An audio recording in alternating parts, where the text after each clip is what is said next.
అయితే ఇక్కడ ఆత్మరక్షణ అనేది నీకు ఎలా దొరికింది అనేది ముందు నువ్వు నమ్మాలి. అంటే తన విశేష కనికరము చొప్పున, the special mercy of God, విశేష కనికరము చొప్పున. ఫర్ సపోజ్ క్రిస్టియానిటీలో మనం ఏమనుకుంటామంటే, నేను బాగా ప్రార్థన చేస్తున్నాను గనుక నేను రక్షించబడ్డాను, నేను నీతిగా జీవించడానికి శతవిధాలుగా నేను ప్రయత్నము చేస్తున్నాను కాబట్టి నేను రక్షించబడ్డాను అని క్రైస్తవుడు అనుకోకూడదు. నువ్వు రక్షణ పొందింది దేనిని బట్టి అంటే, సిలువను గూర్చిన వార్త నశించుచున్న వారికి వెర్రితనము గాని, రక్షించబడుచున్న మనకు దేవుని శక్తి. అంటే మనము ఖచ్చితంగా రక్షణ పొందింది సిలువ బలియాగము ద్వారా. ఎఫెసీ పత్రిక 2:8 అపోస్తలుడైన పౌలన్న అంటారు, మీరు విశ్వాసము ద్వారా కృపచేతనే. చూడండి ఒకసారి ఆ మాట చదవండి. ఎఫెసీ పత్రిక 2:8 చదవండి అమ్మా. మీరు విశ్వాసము ద్వారా కృపచేతనే రక్షించబడి ఉన్నారు. ఇది మీ వలన. అంటే మీ వలన అంటే ఏంటి? మీరున్న నీతిని బట్టి కాదు, మీరు చేసిన ప్రార్థన బట్టి కాదు, మీరు చేసిన పుణ్య కార్యాలను బట్టి కాదు, మీరు చేసిన ఆచార వ్యవహారాలను బట్టి కాదు. దేనిని బట్టి రక్షించబడ్డామంటే విశ్వాసము ద్వారా కృపచేతనే. ఏమని విశ్వసించావు? నేను పాపిని, నా పాపముల కొరకై నీతిమంతుని రక్తము కావాలి. యేసు నీతిమంతుడిగా వచ్చి నా పాపముల నిమిత్తమై రక్తమును చిందించి సమాధి చేయబడి 3వ దినమున తిరిగి లేచాడు. That's what we believe. అది మనం నమ్మాం. నేను పాపిని, నా పాపముల కొరకు రక్తం కావాలి, రక్తమును చిందించడానికి రక్షకుడి లోకానికి వచ్చాడు. అది ఎప్పుడైతే విశ్వసించామో మనకేం కలిగింది చెప్పండి? రక్షణ కలిగింది. మీరు విశ్వాసము ద్వారా కృపచేతనే. అంటే ఇప్పుడు మనం విశ్వసించాము. విశ్వాసమునకు బేస్ ఏంటంటే దేవుని కృప.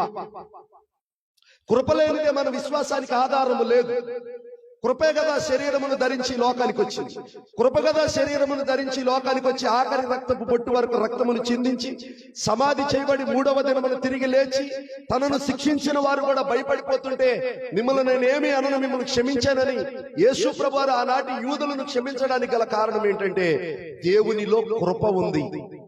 కానీ 2వ రాకడలో ప్రభు వచ్చేటప్పుడు ఈ లోకం ఆయనకు తీర్పు తీర్చింది. కానీ 2వ రాకడలో యేసుక్రీస్తు ప్రభువారు సర్వలోకములకు తీర్పు తీర్చే న్యాయాధిపతిగా ఈ లోకానికి రాబోతున్నాడు. దేవునికి స్తోత్రం కలుగును గాక. ఇక సెకండ్ కమింగ్ లో కృప ఆపరేట్ అవ్వదు. సెకండ్ కమింగ్ లో ఏం ఆపరేట్ అవుతుందంటే రూల్. రూల్ రూల్ అంటే ధర్మశాస్త్రమునే, లేదా దేవుని రూల్ అనే కంటే న్యాయము అన. దేన్ని దేవుడు ఆపరేట్ చేస్తాడండి? న్యాయాన్ని ఆపరేట్ చేస్తాడు.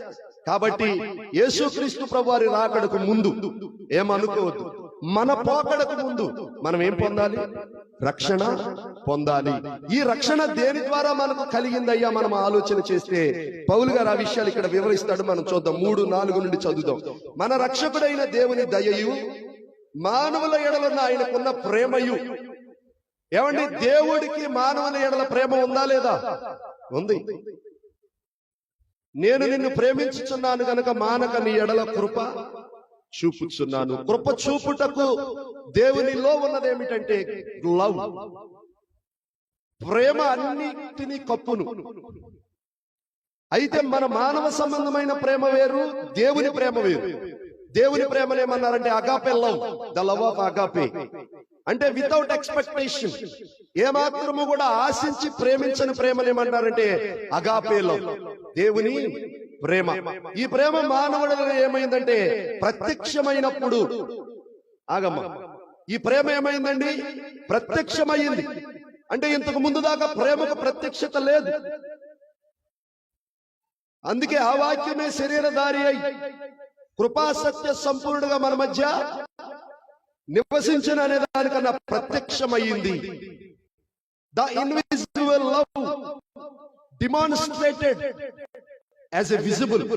కంటికి కనబడని ప్రేమ ఇప్పుడు కంటికి కనబడుతుంది.